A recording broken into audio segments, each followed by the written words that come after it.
Good morning children. Welcome to the math class. Today we will do exercise 8.3 compound interest from chapter 8 comparing quantities. Question number 1 C. Calculate the amount and compound interest on rupees 62,500 for 1.5 years at 8% per annum compounded half yearly. This one is new for you. In question number A and B, it was compounded annually. Now here it is compounded half yearly. Now what is half yearly compounded? Okay. In previous two sums, we have seen that compounded annually. Compounded annually, then in that case, we are finding amount is equal to principal into 1 plus rate by 100 whole to the power n, where n is the number of year. And as it was, interest was calculated yearly, that means after 1 year, the interest will be added with the interest will be added with the principal, and that new amount will be uses the second year's principal. In this way it was going on. So it was yearly, and you know that compound interest you have to find by amount minus principal. Now when it is compounded half yearly, that means after 6 months. Half yearly means half yearly means every 6 months. When the interest will be given after 6 months, that means interest will be calculated after 6 months. In that case, how to find the amount? Then the formula will be a little bit change, we can see here. P into 1 plus R by 200, rate percent by 200 whole to the power 2n. In 1 year, you know that in 1 year, 2 half year, in 1 year, there are 2 half year. That is why this 2 is here. You can understand that in 1 year, if it is 2 half year, that is why 2 into n. So this formula we will use here. As usual, amount will be P into 1. As usual, simple, to find the simple interest, you will get amount minus principal. Understood? Sorry, to find the compound interest, amount minus principal. So this is the difference in half yearly compounded, because after 6 months it will be compounded, interest will be calculated. So in 1 year you can see that it is 2 half year. So you can memorize in this way, you can remember in this way 2 half year. So yearly, P into 1 plus R by 200. Be careful, here it is not 100. Here it was in yearly it was 100, and half yearly it was 200. It is 200. Next question, come to the question. Now here principal is rupees 62,500 students. So principal here for the solution, we are writing principal equal to rupees 62,500. Principal 62,500, rate percent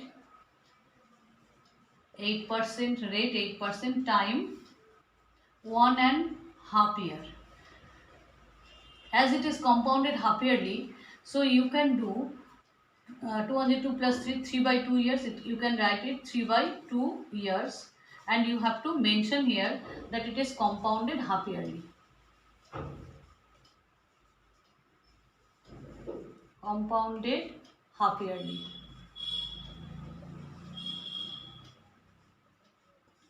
Okay, now to find the amount, we will use this second formula. Amount is equal to principal into 1 plus R by 200 whole to the power 2n. So principal is 62,500 into 1 plus rate percent 8 by 200 whole to the power 2, and n is here 3 by 2. Understood? Now this 2 and 2 will be cancelled. Now amount is equal to 62,500. You cancel it and you will get 4 2s are 4 50s are. 2 ones are 2, 25s are. So 1 plus 1 by 25 whole to the power 3, because 2 cancel, now only 3 is remain here. So amount is equal to 62,500 into 25 plus 1 by 25 whole to the power 3.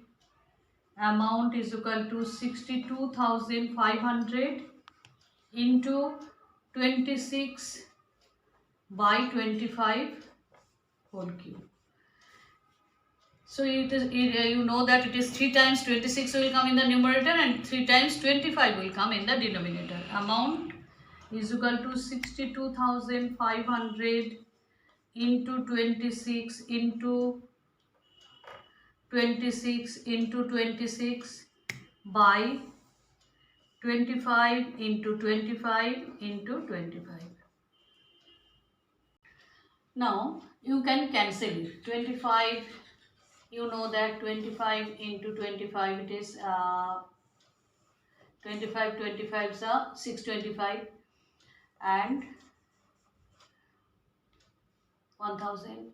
Now it is, if you cancel it, you will get 26,500. If you cancel 25 into 25, you know that 25 into 25 625. You can cancel separately also. 100 and 2 zeros are there, so 100. Now again 25 1 are 25, 25 4s are 100. Now the amount here 4 into 26 into 26 into 26. The result, if you multiply, you will get, the result is 7,304. So the amount is 70,304. Now you have to find the amount, and at the same time you have to find the CI also, compound interest also. Therefore CI is equal to amount minus principal. The amount is rupees 70,304 minus 62500, and if you can subtract it, you will get rupees 7804. So this is your compound interest, and this is your compound interest, and this is the amount. So I hope you understood whatever we have done today, and you need to practice only. Thank you, students.